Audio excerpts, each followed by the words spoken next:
membahas, berkomentar mengenai tubuh-tubuh penari. Jadi saya teringat dalam satu hari, karena kalau maestro jaipong itu Pak Gugum kalau mengundang itu tidak pernah kita bisa prediksi khas kapan beresnya gitu. Harita lamun lain tati saleh.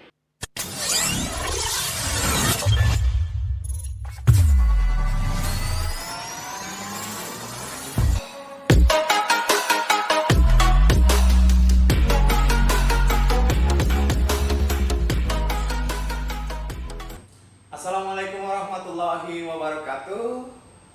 Sampurasun. Hello guys, hari ini tanggal 27 Januari video yang ketiga. Sebelumnya kan ada video 1, video yang kedua, video yang ketiga di channelnya. Yang pasti ini adalah channelnya Padepokan Bojongan. Ya, kali ini ada yang berbeda. Saya sendiri perkenalkan dahulu, nama saya Deddy Firmansyah.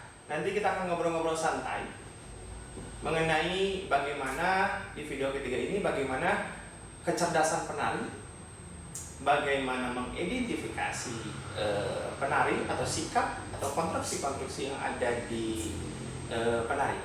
Ya, biasanya keilmuan-keilmuan ini sering dibahas di wilayahnya akademisi. Ruangnya kadang sempit. Kali ini Padepokan Bojongan punya niat bahwa akan menerabas batas, bahwa keilmuan-keilmuan ini pun bisa kalian bahas juga, kalian ketahui di channel ini, di Padepokan Bojongan.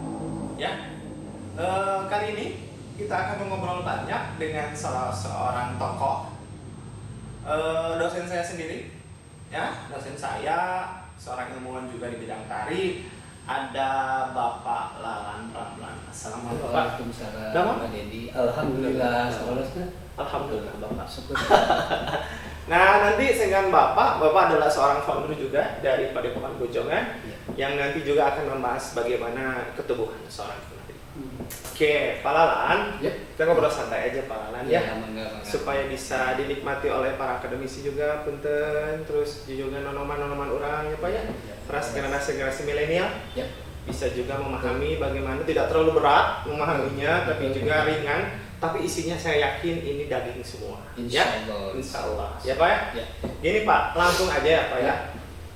Di video yang pertama Pak, ada yang membahas, berkomentar mengenai tubuh-tubuh penari di karya Ciptaning Rasa Bojongan. Ya Pak ya? Ada yang membahas, berkomentar mengenai tubuh-tubuh penari. Penarinya itu dikoordinasikan dengan baik gitu, banyak bagaimana akhirnya bisa mengekspresikan mereka, juga bagaimana mereka juga bisa paham gitu apa yang diinstruksikan oleh para kreatornya. Nah, saya sendiri pun bisa lihat Pak, Bapak pernah meminjam kata dari Bapak bahwa derajat penari itu juga sama sebenarnya. Itu Bapak menangkap apa sih di komentar itu tuh Pak? Ada hal apa sih yang akan kita ungkap gitu Pak? Bisa diungkapkan kepada yang menonton? Ya, betul. Dan ketika saya juga membaca salah satu komentar itu, saya juga sedikit merinding karena ternyata publik sudah mampu menangkap keberadaan seorang penari atau para penari dalam sebuah karya tari gitu ya. Bagaimana optimalisasi mereka menyajikan sebuah karya tari. Karena saya sangat menempatkan pemahaman itu dengan kuat di dalam diri saya bahwa begini, Dan, bagi saya justru jelek dan bagusnya sebuah karya tari itu akan sangat ditentukan oleh kualitas penarinya. Ya, setuju. Dengan kata lain begini, sebagus-bagusnya sebuah koreografi yang disusun atau diciptakan oleh seorang kreator, jika menggunakan penarinya yang tidak baik, maka hasilnya pasti akan tidak menarik. Tetapi sesederhana apapun itu koreografi, ketika disajikan oleh seorang penari yang handal, dijamin pasti akan hebat. Jadi kuncinya adalah bagaimana kita pun sebagai kreator ataupun siapapun itu yang sebagai kreator Ya. memilih penari. Betul. Betul, derajat itu apakah sama Pak kreator dengan penari? Nah, akhirnya saya memahami begini.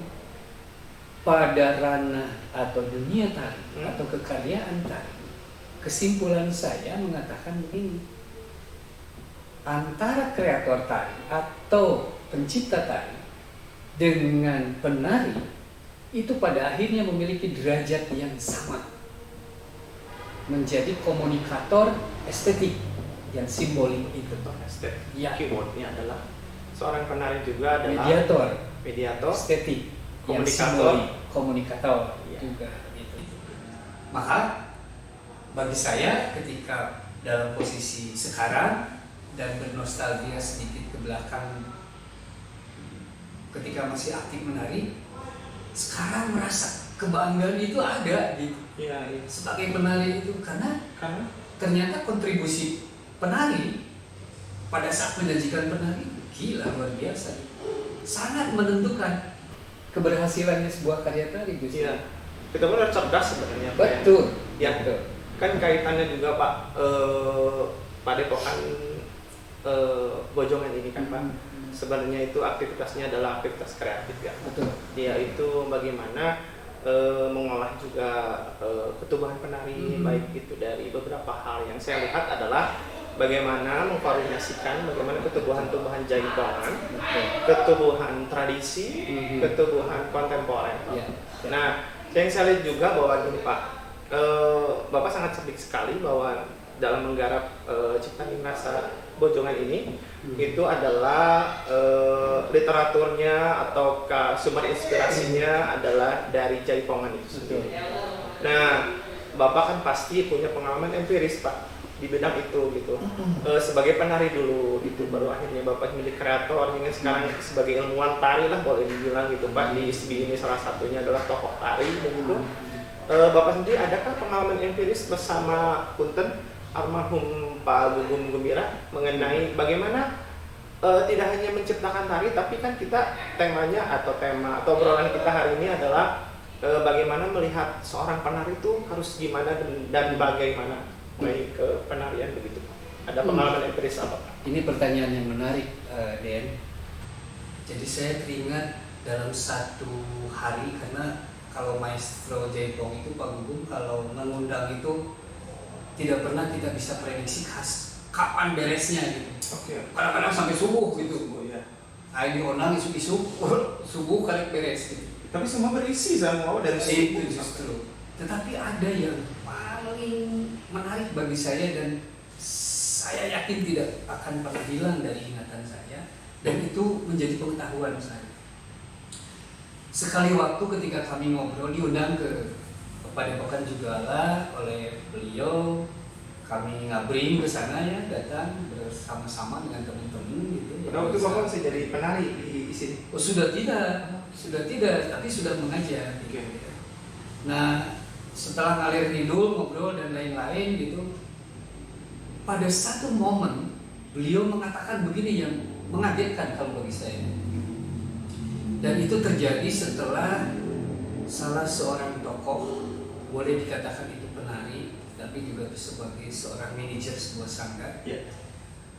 Beliau mengatakan begini, mungkin sambil mengenang juga ya, karena yang dibicarakan itu sudah wafat. Setelah itu beliau mengatakan begini, si ingatnya kepada kami semua, si ingatnya, camkan ya kalimatnya, karena kalau beliau biasa pakai bahasa leweng misalnya, jadi hanya istilahnya. Saya akan mengatakan sesuatu dalam kalimat yang seperti ini menurut beliau. Ya mungkin atau bahasa menurut beliau. Dengarkan ya besar hari ini. Harita lamun lain tati saleh nungigeukeun keser bojong jigana jaipongan moal juga lah jika ayeuna. Pendek itu kalimat, tetapi buat saya itu menjadi sebuah pengetahuan untuk apa? Fokus pada penari. Jadi dalam pemahaman saya begini, ketika boomingnya Jaipongan, beliau dengan jujur mengatakan bukan karena semata-mata Gugum Gumbira yang menciptakan Jaipongan, tetapi karena ada penarinya yang handal yang menyajikannya dengan baik, dengan hebat. Maka Jaipongan menjadi jugalan atau booming seperti sekarang. Dan insya Allah seterusnya. Ya. Kalimat itu yang menjadi pengetahuan saya. Maka sejak itu saya selalu membicarakan, mendiskusikan dengan teman-teman, dengan adik-adik mahasiswa di kelas misalnya. Ingat posisi penari itu begitu pentingnya di dalam menyajikan sebuah karya tari dan yang sangat menentukan. Itulah yang menjadi kebanggaan kita semua sebagai insan seni tari. Itu satu yang saya tangkap dari beliau. Itu yang artinya juga derajatnya itu sama dengan kreator. Sama, karena di dalamnya ternyata ketika dibedah dari ketubuhan seorang penari, luar biasa, Den. Saya mencoba menganalisis ya. Mulai dari sikap penari. Ketika tubuhnya bergerak. Ketika tidak hanya ngigelan, tapi ngigilkan lebih hirup ada tarian. Itu karena tubuh penari, bukan tubuh kreatornya. Mohon maaf Pak. Ya. Jadi saya menangkap bahwa Bapak pun melihat bahwa di dalam satu penari, ya, jadi dari tubuh penari itu, ya, siapapun itu penari, adanya kecerdasan Bapak. Betul. Bagaimana kecerdasan itu, kalau saya sering bilang bahwa penari itu adalah, ya saya juga baca buku darinya Prof. Yusrustiana, bagaimana bahwa penari itu adalah insan-insan terpilih. Akhirnya saya mengakumulasikan beberapa pengalaman. Oh mungkin ya Pak, tafsir saya adalah bagaimana penari itu tuh mencerdaskan kecerdasan otak kanan dan otak kiri. Betul. Bagaimana dia harus menghafal? Betul. Bagaimanakah dia harus juga bergerak dalam satu waktu? Ya. Harus bergerak mobile gitu. Bagaimana kaitannya dengan beberapa hal, kostum segala macam, menggunakan kostum. Hebat lah gitu kalau menurut saya. Nah, Bapak sendiri melihat kecerdasan apa saja sih Pak? Kalau kita kan di keilmuan sering bilang ada kognitif, hal-hal itu yang malah motorik, hal lain gitu. Bapak juga melihat itu ya dari seorang punten almarhumah Ibu Tati Saleh gitu ya gitu. Jadi begini. Pak Gugum itu melihat kecerdasan itu. Jadi sebetulnya itu kemudian setelah mendengarkan itu menjadi pengetahuan saya, lalu saya melakukan analisis sendiri.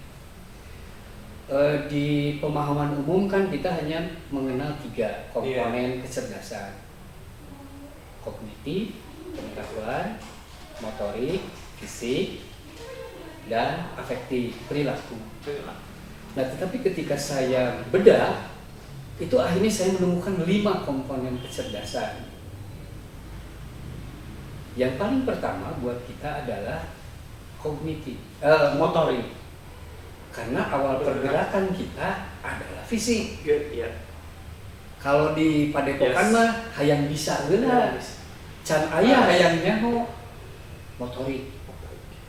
Kecerdasan motorik. Setelah bisa, baru hayang nyaho. Baru kecerdasan kognitif itu keluar gitu. Ingin tahu mengapa bisa seperti itu. Nah, ketika kita bertanya mengapa bisa seperti itu, kognitif kita berjalan mencari, bahkan menemukan di situ.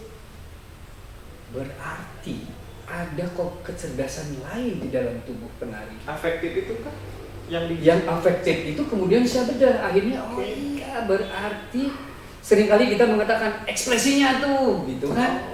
Jadi ekspresi itu punya kecerdasannya tersendiri. Lalu kita seringkali mengatakan begini, coba balik lagi kalau kita sedang melihat penari. Itu bagaimana emosinya tolong dikendalikan dong. Nah gitu ya. Mana ketika kamu harus mengeluarkan kekuatan, mana kelemahan, atau yang disebut oleh maestro itu kosong isi. Dimana ketika kita kosong isi. Dimana ketika kita isi. Nah disitulah kecerdasan emosional. Dan yang terakhir, kecerdasan spiritual. Kalau penari sudah kehilangan spirit, sudah selesai. Spiritual bukan berarti keagamaan, Pak? Spiritual bukan maksudnya? berarti ritualnya itu, tapi spirit, semangat, motivasi. Itu juga memiliki kecerdasannya sendiri-sendiri, sebab setiap orang beda. Nah, kelima ini dibungkus dalam tubuh yang sempurna. Jika namanya Tari Saleh itu menurut pandangan maestro memiliki semua itu. Kecerdasan motorik, kecerdasan kognitif, afektifnya, kemudian dibedah, kecerdasan ekspresi, emosional, dan spirit. Dan ini semuanya dibungkus dalam tubuh penari yang sempurna. Keren Pak, penari Pak. Saya mau kabar udah sing bangga jadi penari, atau paling tidak sing bangga orang jadi orang-orang terpilih yang hidup di ranah tari. Ini agak keluar Pak, tapi akan saya coba tanyakan begini Pak. Pengalaman empiris saya juga, juga dengan beberapa teman-teman Pak, sering bicara gini Pak, orang tua sering gini. Jadi naon mana jadi penari gitu, dahar naon gitu. Tapi setelah dibedah, akhirnya saya konsisten Pak. Akhirnya sekolah, cari beasiswa dan segala macamnya gitu, akhirnya memang bener Pak, penari itu keren gitu. Yang Bapak lihat sendiri setuju atau enggak dengan misalnya pernyataan orang tua, ataukah kita disalahkan atau enggak Pak? Ataukah karena pemahaman kita yang waktu itu kurang paham dengan tari adalah sekedar hanya joget, gitu, ngehibur, nyawer dan segala macam. Ternyata setelah dibedah oleh Pangalan tadi disebutkan juga penari itu keren. Apakah Bapak setuju dengan hal-hal dari komentar masyarakat? Saya sangat mengapresiasi keberadaan seorang penari. Dengan secara kebetulan saya membuka-buka buku. Salah satu buku yang diterjemahkan oleh R.M. Sudarsono. Bukunya ditulis oleh Cleo Holt. Cleo Holt itu seorang arkeolog, tetapi memiliki background seorang penari, dan dia juga memiliki kemampuan di bidang patung sebetulnya. Buku apa Pak? Bukunya kalau tidak salah sih Melacak Jejak. Ada bukunya Pak? Tunjukkan. Ada kalau tidak salah Pak. Ada di sana ya? Nah di situ Cleo Holt mengatakan begini, dan Cleo Holt juga karena seorang arkeolog dan meneliti Indonesia, menemukan dalam buku kuno disebutnya buku kuno gitu, sebaris kalimat yang mengagetkan kita deh. Kalimatnya begini: tunjukkan engkau menari, maka saya akan tahu dari mana asalmu. Tapi saya pernah dengar juga, apakah masih tetap itu pernyataan Filhot Pak? Menarilah di depanku, maka aku akan tahu dari mana asal. Sama, pengucapannya beragam. Bahkan saya pernah menyampaikan begini: menarilah kamu, maka aku akan tahu dari mana asalmu. Jadi ungkapan itu beragam dan itu tidak mengubah substansi isinya. Jadi di situ ada beberapa kata kunci. Aku pasti bukan orang sembarangan. Kamu juga bukan orang sembarangan. Tetapi yang lebih bermuatan asalmu. Kata kunci itulah yang membuat saya membedah kembali asalmu. Apa ya asalmu? Satu kata asalmu, tapi ketika ditelisik terus ke dalam, asalmu, asalku berarti kan gitu. Bisa jadi saya orang Sunda kategori melalui tari orang misalnya jaipongan gitu kategori. Ente orang Sundanya, ente orang Jawanya, ente orang Balinya. Artinya di dalam setiap tubuh penari dengan serta merta dan melekat membawa kehidupan sosial budayanya. Kebayang tuh. Maka dari itu semakin banggalah saya sebagai seorang penari. Ayeuna mah meureun geus teu jadi gitu ya. Tetapi paling tidak Dendi, saya, Adi juga sama. Bisa hidup dari tari Pak? Dan menghidupi tari? Alhamdulillah. Dan tari bisa menghidupi? Alhamdulillah. Formal mah meureun saya itu sebagai pengajar. karena mengajar tari, Ya. maka bisa dikatakan tari menghidupi saya. Ya.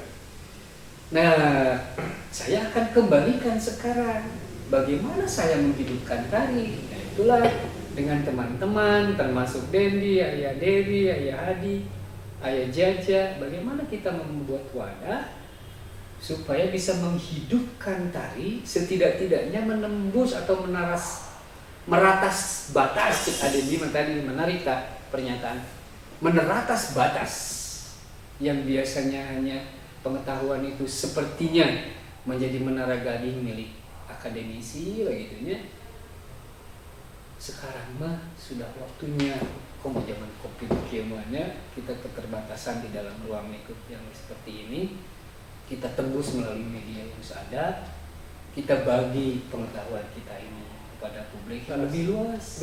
Ya. Itu tidak hanya milik kita, dosen, mahasiswa, sivitas, tapi mari kita bareng-bareng mendalami tari teh, sehingga bisa jadi ketika kita menghidupkan tari, tari pun akan memberi kehidupan pada kita. Gitu deh. Pak, saya terselisih punten Pak Hadi sebagai buku. Bentar ya Pak. Iya, Saya mana. Saya terselisih buku. Iya benar, aduh saya lupa lagi. Ya. Kita nyimpen di mana? Ya. Ini tadi kan bawa simpan ini Betul. Palang bawa buku apa gitu saya. Ini hitam dan merah. Terus kelihatan di belakangnya kameramen tadi. Ini buku. Oh iya, Ini kan Clear Hot itu Pak. Clear Hot ini teh salah satu bukunya saya. Kenapa? Bukunya banyak. Melacak jejak perkembangan seni di Indonesia. Beliau tuh tadi dibicarakan oleh Pak Lalan adalah seorang arkeolog juga ya Pak ya. Betul. Saya juga punya keahlian sebagai pematung. Menurut buku itu. penari juga. Nah, backgroundnya itu justru penari. Backgroundnya penari. Makanya antusiasme beliau kepada dunia tari atau dunia pertunjukan gitu ya, dunia seni lah pada umumnya. Lupa itu Di halaman berapa Pak? Papa pernah baca? Karena kan betul. sendiri kan kita biasa kalau baca tuh perlu 20 kali balikannya. Iya, benar. Hanya orang-orang terpilih yang bisa langsung seret seperti Bapak kan. Jadi kita kadang selalu motoriknya kan yang kita tuh inginnya lihat Iya, gambar iya. gitu Pak. Bapak di halaman berapa? Coba Dendi buka halaman 115 Graden. 115. Ya. Mangga akan kami tunjukkan halaman 15. 114. Gambar itu sih. Oh, Nah. bab 4 mengenai tari, Nah, ritme dan gaya-gaya. Nah. Tunjukkan bagaimana engkau menari dan saya akan mengetahui dari mana asal. itu. Kamu orang hebat, aku orang hebat. Dan yang lebih hebat lagi, kehidupan sosial budaya selalu terbawa kemanapun dia pergi. Keren tuh, orang tuh sebagai penari atau orang yang berkecimpung di dunia tari. Tari. Maksudnya aku punya kebanggaan ya Pak? Ya? Lah, kalau saya sangat bangga hidup di dunia ini, di dunia penari. Tarian. Kalau kita yang biasanya penari gitu Betul, ya Pak. betul. Tapi juga kan kita harus paham juga bahwa penari itu mahal, tapi juga jangan juga dileha-leha Ya. karena ini juga bagian dari nikmat Tuhan. Betul, kelebihan. Belum tentu orang bisa menggerakkan seperti ini. Belum tentu semua orang bisa menggerakkan seperti ini kan. Hanya orang tari yang bisa menggerakkan itu. Ya kecerdasan itu Motorik. juga motorik. Sehingga akhirnya hayangnya kok serpalalan kognitif. Hayang bisa, setelah bisa hayangnya. Gitu. Dunia orang mah, Iya. dunia teknologi mah kan hayangnya heula. Iya. Karek bisa, Yang bisa. mungkin kebalik. Ya, Palan Hmm. berkaitan dengan kecerdasan tubuh Iya. atau kecerdasan seorang penari itu ini kita kan saya pun gitu Pak ada beberapa sering evaluasi beberapa sanggar ataupun Iya. ada dipercaya untuk menjadi jantan juri lah gitu Pak. Gitu. Jadi tapi dalam ranah bukan saya harus tahu saya tahu Jepang enggak, tapi bagaimana melihat ada unsur-unsur lain dari ketubuhan anak itu gitu. Tapi kan sering misalnya bertiga nih Pak, saya sendiri yang melihat ketubuhannya misalnya satu lagi Ya. ada yang concern di bidang Jaipong yang paham Ya. semua itu. Ya. Tapi sejauh itu saya melihat gitu Pak bahwa kita pun harus cerdas melihat bahwa melihat sikap-sikap apalagi di tari Sunda ya Pak ya, ada beberapa genre tari gitu Pak. Nah, cara mengidentifikasi misalnya begini Pak, ketika saya lihat iya budak awakna wayang gitu, iya budak awakna jaipong. Ya, betul. Nah, saya tuh mengakumulasi bahwa itu adalah identifikasi. Tapi mungkin ada bahasa lain dari Palalan ataukah keilmuan lain yang bisa dikasihkan kepada kita semua gitu. Cara mengidentifikasi di tari Sunda itu sendiri seperti apa sih Pak? Sikap-sikap tubuhnya gitu Pak. Betul. Itu yang disebut dengan ciri atau dengan kata lain misalnya dengan proporsinya dengan ya. Kalau bagi saya masih ya yang sudah sering melihat sajian jaipongan, dan saya juga pernah di dalam masa-masa tertentu pada masa lalu seringkali menyajikan tari-tari jaipongan karena saya juga mendapat bekal di Jugala waktu itu. Di samping saya merasakan juga mengapresiasi, akhirnya saya menemukan identifikasi bagaimana membaca proporsi tubuh untuk kebutuhan jaipongan misalnya gitu. Tapi saya akan mencoba ilustrasikan begini deh. Ini aja sederhananya begini ya. Pasti Dendi juga bisa dan semuanya juga kemungkinan pernah merasakan, hanya dilontarkan atau tidak, dibicarakan atau tidak itu alam ya. Bagi saya sederhananya begini deh. Ini cara mengidentifikasi ya Pak? Ya, secara sederhana. Ini tubuh penari. Kalau kita melihat di ranah topeng, zongde topeng, seringkali si penari itu menarik bagian perutnya itu ke dalam. Jadi seperti ini, gitu. Nanti sama Dedi coba diperagakan. Boleh. Seperti gini nih. Nah, gitu. Tetapi akan berbeda ketika kita melihat proporsi tubuh untuk tari-tarian menak, misalnya tari Keses, wayang, kreasi baru, Cece Sumantri, itu pasti tubuhnya lurus begini. Temenang bengkok deh. Menak itu kecenderungan menempatkan tubuh bawahnya lempeng gitu. Baik dalam posisi ajat maupun rengkuh. Gitu. Nah, tetapi kalau kita bergeser sedikit ke tari rakyat, pada umumnya pasti proporsi tubuhnya teh rada doyong gitu ya. Nah, perbedaannya akan sedikit ketika kita melihat para penari jaipong. Penari jaipong mah justru mendorong bagian perutnya ke depan, kebalikan dari topeng. Pak. Tah eta nu disebut tengeng tah eta. Sigana untuk Ibu Fia kalau nggak Pak Dewi yang saya belum bisa. Jadi tengeng kieu rata-rata gitu. Nah, karena kebiasaan yang tumbuh seperti ini, maka ini bisa diidentifikasi sebagai proporsi standar tubuh penari jaipong, mah tengeng rata-rata, terutama di perempuan, di penari-penari perempuan, putri gitu. Pasti kieu rek aja komo lamun rengkuh gitu. Nah, Pak, tadi kan sudah dijelaskan. Saya bagus deh. Sobian. Cobi praktek. Puntennya itu 10 tahun ya. Nah, bagian perut rada ditarik ke belakang. Ini topeng, Pak. Pernapasannya. Nah, topeng itu. Jadi itu proporsi tahan napas di sini, Pak. Topeng. Karena dulu fungsinya untuk melakukan komunikasi transenden. Vertikal berarti. Iya, kan topeng itu disebut tarian raja-raja yang dalam konsep Raja Dewa itu. Karena raja yang menarikan topeng dan pada saat itu momennya untuk melakukan komunikasi dengan dewa. Kita bisa melihat bahwa dalam topeng juga ada apa namanya? Ada puasa dulu. Ya, karena nah ini ya, dalam topeng itu sampai dikatakan begini. Para dalam topeng itu sudah menari ketika dia berada di dalam janin, dalam perutnya. Bagaimana mungkin itu kemungkinan saja terjadi karena begini. Mereka melakukan atau berorientasi pada prinsip guru panggung. Berguru di panggung.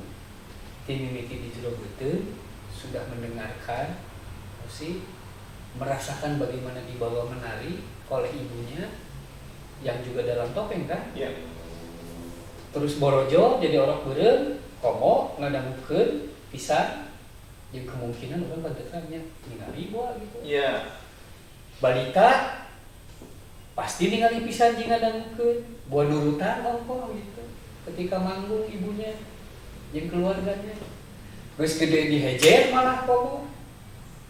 Boa-boa sudah mulai diajar tekniknya, diajar vokabulernya, juga dibelajarkan bagaimana melakukan meditasinya. Pola asketik. Pola asketik. Asketik. Pola asketik itu namanya. Pola keprihatinan. Pola keprihatinan. Yang dimaksud. Tapi itu pola keprihatinan itu akhirnya melatih kesabaran. Terus juga mengendalikan emosional sangat bagus. Bagaimana dia kan mutih kan ya? Di saat orang lain kan puasa lagi kan putih hanya putih misalnya minum air putih saja gitu. Banyak hal. Nah tadi itu topeng ya. Oleh karena itu ada di sekedar hiji deui itu dunia topeng sering kali akan gagal atau tidak akan berhasil jika yang ingin menjadi dalam topeng itu lain dari keturunan karena dalam topeng. Akhirnya kan itu menjadi konvensi. Bisa jadi dalam topeng mah saukur nu keturunannya biasa genetik gitu. Kalau Jane Berry bilang teori pewarisan. Teori pewarisan vertikal. Kalau di antropolog ada persis teori pewarisan vertikal. Terus tapi berenang itu tadi tos statik teh kan ayeuna anu menan. Ini topeng ya. Topeng. Guys, ya topeng teh guys ya. Menarik menak ke belakang. Menak ka menak mah lempeng we kudu lempeng tah gitu mah. Ajeg gitu. Iya, beunang komo eta mah bengkung sing puntennya. Kalau gendut ya. Jadi si awak teh ka ditu teh lempeng. Iya. Baik dalam aja, posisi aja misalnya aja. Nah gitu. Maupun dalam rengkuh ke kuda-kuda kan kudu lempeng mau pakai keris mah di dia doang ya menahan keris ya iya topeng terus wayang sama kami sikapna kreasi baru ge sama gitu sebab nu ngalahirkeun para mena rakyat tah ayeuna mah lain rakyat mah rada doyong ka hareup si awak teh pang-pangna di nu rengkuh pan kaki lebar ya ya kan lebar benar-benar tadi teh kieu untuk kieu ieu bukan menak teh enak kitu tah kan gitu ieu kan bengkung kita lempang sugan kieu gitu iya benar rak jaipong mah jaipong mah kieu pisan tinggal gitu oh iya kieu ieu teh bengkung pisan perut itu yang tadi dibilang didorong ke hareup kebalikannya dari tenggeng lah. Jadi mengidentifikasi itu tidak sulit sebetulnya bagaimana melihat proporsi tubuh. Tetapi tidak berarti anu kieu sering kali kieu teu bisa kieu bisa. Cuma proporsi untuk mena kalian mena pasti kieu. Ini dalam artian bukan berarti ya yang nari wayang tetiasa nari rakyat. Tapi ini cara kita ini sebagai penari cerdas dalam tanda kutip orang mau nari wayang kudu kieu sikapna terus juga rakyat tuh harus bagaimana gitu itu kecerdikan atau mengidentifikasi kita sebagai penari ya nah berkaitan dengan itu Palalan gitu akhirnya saya pun sering gitu nu dijantenkeun tari jaipongan itu harus apa sih gitu sikap tubuh dan akhirnya mungkin ada misalnya Palalan misalnya ada konstruksi terus akhirnya konstruksi apa sih yang membedakan antara misalnya gini mengidentifikasi Pak misalnya iya teh selama iya jaipongan pasti apa yang saya belum paham gitu ya menarik si rancu Pak benar itu seringkali juga kan bias ya pemahaman itu. Kalau bagi saya setelah melakukan beberapa riset akhirnya mendapat simpulan untuk membaca bahwa itu karya tari jaipongan sebetulnya berangkatlah dari pemahaman seperti ini. Yang kita lihat itu sebetulnya struktur ya. Nah kita harus menukik ke dalamnya apa yang membuat atau membentuk struktur. Apa yang membentuk struktur. Nah, ini yang ingin saya eksplanasi sedikit. Struktur itu sebetulnya dibentuk oleh konstruksi, disebutnya itu konstruksi tari. Setelah konstruksi tari ini didapat, dipastikan baru menghasilkan struktur gitu. Nah, kembali ke pertanyaan, apa konstruksi jaipongan kalau begitu? Iya. Kan gitu. Ada 4 bukaan, itu satu ragam gerak. Iya. Pencugan, Bukaan. itu juga satu ragam gerak, pencugan sebetulnya. Nimbakeun, nah, dan mincit. Oh, jantan Pak, selama yang 4 ini ada, Selama yang 4 ini digunakan di dalam tarian itu, jaipongan. jaipongan. Dan hasilnya, strukturnya seperti bagaimana tidak akan jauh dari konstruksinya. Tetapi pasti akan berbeda setiap karya, karena akan dipengaruhi oleh vocabulary, gaya penyajian, budaya, dan pola penyajian, dan seterusnya. Itu mah ngoyog-ngoyog sebetulnya. Yang pasti mah konstruksi tari akan melahirkan struktur tari. Di kursus gitu, lihat aja konstruksinya yang di tarian itu, akan menggunakan gerak pokok, gerak peralihan, gerak pendukung, gerak khusus. Kursus tak orientasinya, baik dibuat dalam pola gerak tradisi maupun modern. Berarti yang kontemporer itu merujuk atau terinspirasi oleh kursus yang menggunakan konstruksi yang tadi. Gitu. Nah, Ciptaning Rasa Bojongan menggunakan konstruksi dari jaipongan. Walaupun pola penyajiannya seperti itu, kan itu bentuk pasangan, hanya variannya banyak, dan disajikan oleh para penari yang terbatas. Juga suka ada kerancuan gini-gini. Budak dia terpantas narikeun ieu gitu. Ketika ngajurian dari budak ieu, yang saya lihat bukan anaknya, tapi bagaimana tubuh penari itu mampu sebenarnya. Yang saya lihat gitu. Proporsi tadi akhirnya alhamdulillah saya paham sekarang. Bagaimana kalaupun adanya ilmu bentuk sifatnya itu berubah-ubah, siapa tahu kedepannya ada selain 4 ini yang dijelaskan oleh Pak Nanan, terus ada yang menemukan lagi teori atau penemuan-penemuan bukan teori. Karena ilmu pengetahuan berkembang terus. Ilmu pengetahuan itu berkembang terus. Bukan berarti itu sebuah nikah yang harus tepat gitu, tapi siapa tahu ada penemuan lain Pak yang benar-benar kuat. Ya, jadi selama itu bukaan, selama itu ada bukaan, pencugan, nibakeun, mincit. Nah, itu jaipongan dax gitu. Gitu. Selama itu ada gerak peralihan, gerak pokok, itu adalah berhubung gerak khas, itu adalah kursus. Gitu ya. Oke. Nah, berkaitan dengan itu Bapak. Nah, di jaipongan itu yang saya lihat kan banyak hal gitu ya. Saya sering sebutnya gitu Pak. Oh iya, kayak saya lihat Ciptaning ya dan tarian-tarian lainnya gitu Pak. Oh ini karena kenapa baik dan enak dilihat karena ada 3M itu dan 2N saya sih. Mungkus, maling, segala macam. Kalau saya ingat Pak Nanan bilang bahwa di kelas itu pancawirasa itu namanya. Pancawirasa ya Pak ya. Sementara ini dinamai itulah. Nah, itu selama itu nama itu. Karena belum ada namanya. Ya, pancawirasa itu. Nah, kumaha eta teh Pak gitu loh. Mungkus, maling, segala macam yang akhirnya menjadi suatu koreografi yang utuh yang bisa dinikmati di Ciptaning aja itu sendiri contohnya. Jadi begini Pak Dendi, saya harus sedikit mundur dulu ya. Di dalam proses pembelajaran atau mempelajari jaipongan, paling tidak ada 3 tahap.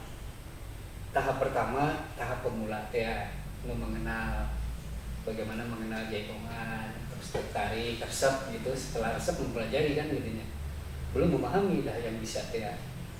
Nah, kategori itu adalah kategori pemula. Biasanya kalau saya menyebutnya itu pada level ngigel. Tapi itu teh kieu nya, itu iket ku umur, arek budak, arek kolot, arek remaja, arek dewasa bisa masuk ke kategori ngigel teh. Nah, itu akan lebih banyak disampaikan di paburon. Lamun urang rek latihan jaipongan, diukur nanti cik Dendi Nigel. Nah itu tuh untuk mengukur di level mana kamu teh. Nah level karek hayang diajar, karek mengenal, atau sudah seperti apa? Jadi ada kemungkinan pun orang dewasa juga bisa masuk pemula. Pemula ya, Iya. bukan karena umur ini TK jadi Bukan. pemula, tapi selama dia bagus Iya. kan bisa jadi mahir. Kalau mahir mah masih jauh. Itu biasanya tingkat mahir itu bisa diperoleh oleh biasanya golongan kalau usia ya itu remaja dewasa. Nah, mengapa? Karena kan jam terbang. Karena ada level yang kedua yang disebut terampil. Nah, penari yang terampil disebutnya atau kategori terampil itu dia sudah melakukan jam terbang yang cukup tinggi, panggungan yang cukup tinggi dengan menyajikan beragam repertoar. Tapi yang disajikan adalah motoriknya. Motoriknya ya. Jadi ngepas mungkus nah lo diieukeun wanku tapakan kendang diikuti lagi Dibungkus. oh dibungkus itu. Nah level yang ketiga yang mungkin orientasinya ke buta kisah ya. Mahir. Orang mahir itu sudah memunculkan dengan kental tinggi kecerdasan yang lainnya ya. Emosionalnya, ekspresinya, Afektif itu. yang afektif. Atau yang kalau afektif masih dibungkus oleh satu pemahaman perilaku Ya. gitu ya. Kalau kita bacanya kecerdasan emosional, kecerdasan ekspresif, kecerdasan spirit, ini menjadi sesuatu yang berbeda, bisa jadi begitu. Karena untuk level mahir atau handal itu dia pasti sudah melalui tahap pemula, pasti lah gitu. Tingkat terampil, pasti dia punya vocabulary repertoire yang banyak. Tapi pada akhirnya dia akan masuk pada kategori handal, mahir. Nah untuk biasanya penari-penari mahir sudah mampu melakukan yang tadi itu pancawirasa. Sementara inilah Panca teh 5. rasa tehnya itu teh beragam rasa. Adakah istilah lain mangga guys? Bisa di komen mangga. Kalau saya menyebutnya begini dari pancawirasa itu. Satu mungkus. Rasa urang teh mengikuti warna tepak kendang mungkus. Itu mengikuti terus. Persis lagi ini dengan iringan. Maling, lain maling. Madok lain. Maling irama disebutnya. Sans maling kendang. Lain maling kendang tapi maling iramanya. Soalnya gini, maling tepakan kendang. Ya, tapi karena kendang dominasinya yang mengendalikan irama. Maling irama disebut namanya. Maling irama. Ya. Jadi dia maling irama teh. Ketika iramanya belum masuk, Ya. orang bismillah bergerak. Nah, eta maling irama. Jadi kenang kesan asup ya irama teh. Urang geus mimiti. Tapi engke balik deui kan irama Ya. sebenarnya. Mungkus maling jadi metode itu ada momen untuk percepatan. Ketika irama ajek orang ngerasa aduh ini lambat. Penari mah bisa ngigengkeun teh kan. Bisa mempercepat irama, ngantong dilatih sebab bisa jadi lasut ka dituna teh leungit irama malah harus kembali kepada irama nu ajek gitu. Itu metode. Atau kita asal metode atau nggak besot, justru itulah makanya kecerdasan rasa. Ya. Nah yang keempat ngantep. Ketika iramanya dinamikanya sedang tinggi, gitu ya, banyak warna dari iringan di tabel, gitu ya. Justru di situ pasif penari, atau ngalagena, gitu, atau micin ecek, gitu ya. Kieu penari. Padahal kita kur juga topeng dia wah hingar-bingar dalam tabuhan. Tapi penari mantep pasif. Gitu. Sebaliknya yang kelima ngesian. Justru pada irama lu aja penari tihotat gitu. Nah poin yang keempat dan yang kelima teknik yang 45 ini yang disebut dengan atau teknik yang menghasilkan kontras. Nah jadi kelima ini akan menghasilkan dinamika dalam hidup kita. Dijahit Bungkus, maling, metot, ngantep, ngesian. Dua ini ngantep dan ngesian melahirkan kontras. Di kelima ini ada korelasinya dengan baik diramu dengan baik, ya tidak asal meto, tidak asal maling, ada kecerdasan itu dan paham dulu, akhirnya menjadi dinamika yang baik.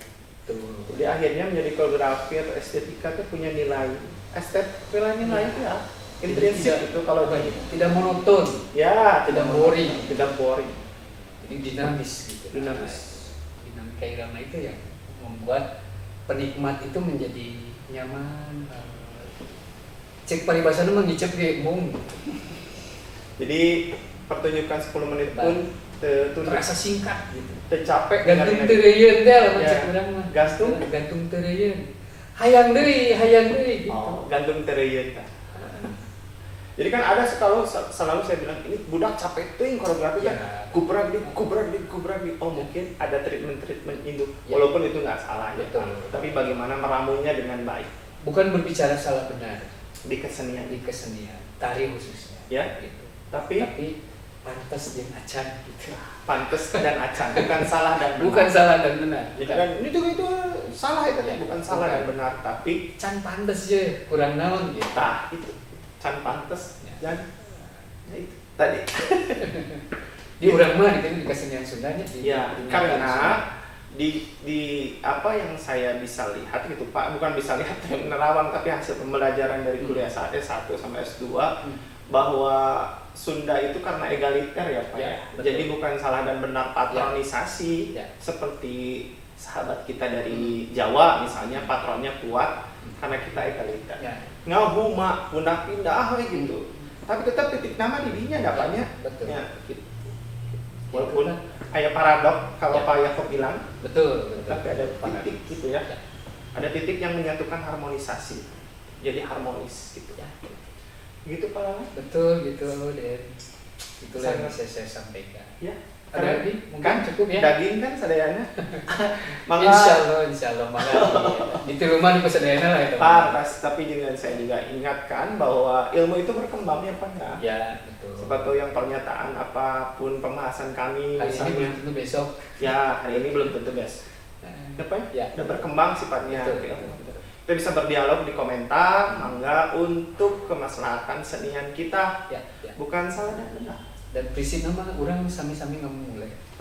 Laras. Terutama jaipongan, umumnya kesenian Sunda. Dengan caranya kita masing-masing. Nah, jalan boleh berbeda, tapi tujuan sama. Kamu mulai budaya Sunda. Ya. Laras gitu karena kita sudah melebihi setengah jam lebih. Mari hatur nuhun untuk hari obrolan santai ini. Karena ini obrolan santai jadi sifatnya Palalan. Palalan pun sebagai founder Padepokan Bojongan hatur nuhun sudah mengajak saya untuk ngobrol intinya.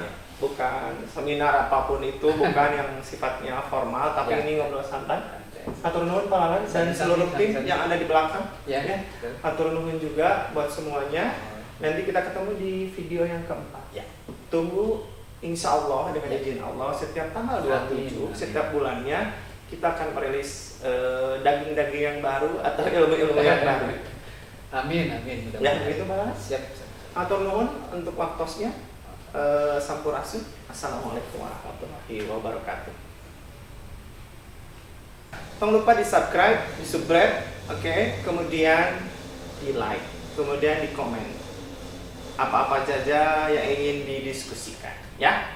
Jangan lupa di subscribe dan di like.